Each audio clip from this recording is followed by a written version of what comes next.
Dunia ini cirinya al-makanul musibah. Dunia ini tempat musibah, tempat ujian. Allahu Akbar.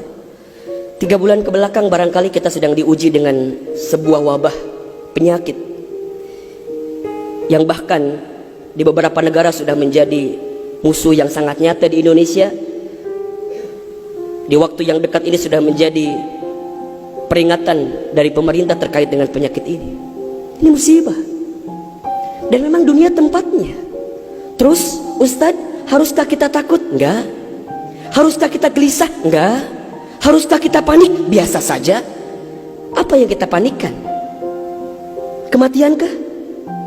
Bukankah setiap orang pasti akan mati? Bukankah setiap kita pasti akan menjemput yang namanya kematian? Orang beriman itu tidak takut mati. Orang beriman tidak cari mati.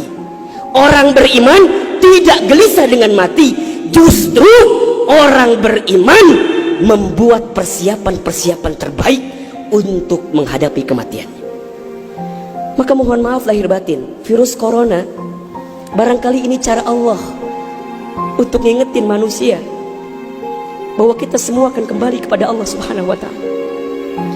Wala nabluwannakum bisyai'in minal khaufi wal ju'i wa naqsi minal amwal wal anfusi was samarati wa basyyiris sabirin. Tugas kita hanya sabar menghadapinya. Bagaimana cara sabarnya? Tentu ikhtiar.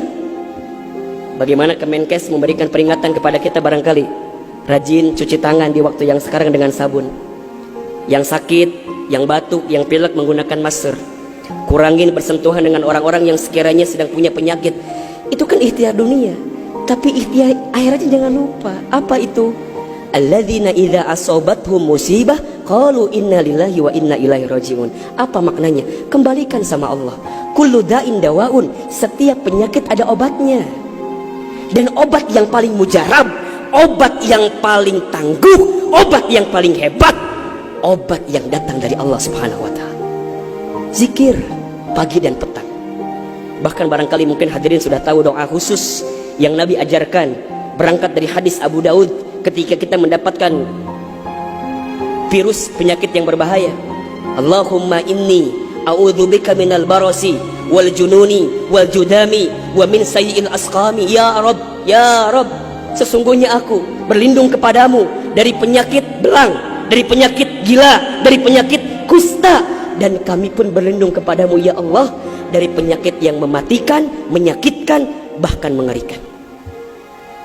Serahkan semuanya sama Allah. Dunia ini memang tempat musibah. Dan jangan kaget, setelah virus ini pasti akan datang musibah yang selanjutnya.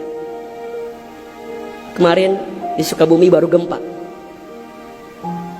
Sebelumnya ada lagi longsor. Sebelumnya banjir. Memang tempatnya ujian, tempatnya musibah. Mohon maaf kalau kita hidup di dunia gak mau dikasih musibah yang hidup di dunia. Memang itu cirinya. Maka lihat ciri yang keempat. Apa itu Ustaz? Dunia ini al-makanul ibadah. Dunia tempat ibadah. Orang akan semakin kuat menghadapi setiap musibah jika baik ibadahnya.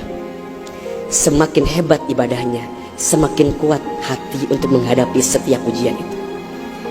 Semakin baik dia mendekat kepada Allah, maka semakin dekat jawaban jalan keluar dari setiap persoalan yang datang dalam kehidupan. Maka lihat surat Al-Mulk ayat 2. Alladzi khalaqal mauta wal hayata liyabluwakum ayyukum ahsanu amala wa huwal azizul ghafur. Dialah Allah yang menjadikan kematian dan kehidupan. Bahasa lainnya, dialah Allah yang menguji kita dengan sesuatu yang menyedihkan dan yang membahagiakan. Sebagai apa? Liyabluwakum, sebagai ujian untuk kamu sekalian. Apa yang Allah lihat? Mohon maaf, yang Allah lihat bukan ujiannya, tapi yang Allah lihat adalah ayyukum ahsanu amala. Siapa yang paling hebat menyikapi setiap ujian itu. Kalau di antara kita di sini ada yang sedang ikutan tes seleksi kemudian gak lolos, jangan salahkan soalnya, karena yang salah bukan soal, pasti yang salah adalah jawabannya. Kalau sekarang ada di antara kita yang sedang dilanda musibah, ujian, mungkin di rumah tangganya, mungkin di keluarganya, mungkin di usahanya, mungkin di kerjaannya, mungkin di bisnisnya, jangan mengeluh. Karena Allah tidak mungkin memberikan beban kepada kita kecuali sesuai kemampuan kita. Corona didatangkan ke kita bukan tanpa sebab. Karena Allah paham kita bisa mengantisipasinya, kita paham bisa menghadapinya. Cuman ayyukum ahsanu amala, siapa yang mampu menjadi pribadi yang lebih baik di hadapan Allah dengan ujian yang datang ini. Mohon maaf kalau dengan virus corona ini tidak membuat kita semakin dekat dengan Allah, butuh virus macam apa lagi yang akan membuat kita termotivasi untuk semakin mendekat kepada Allah. Kalau dengan banjir, dengan longsor, dengan tsunami tak membuat kita semakin dekat dengan Allah, maka butuh cara apa lagi yang akan Allah berikan kepada kita agar kemudian kita semakin ingat dengan Allah Subhanahu wa Ta'ala. Mudah-mudahan ini bisa menjadi pelajaran yang membuat kita semakin tenang, semakin yakin menjalani kehidupan dunia. Dunia ini singkat, dunia ini permainan, dunia ini tempat musibah, dunia ini tempat ibadah.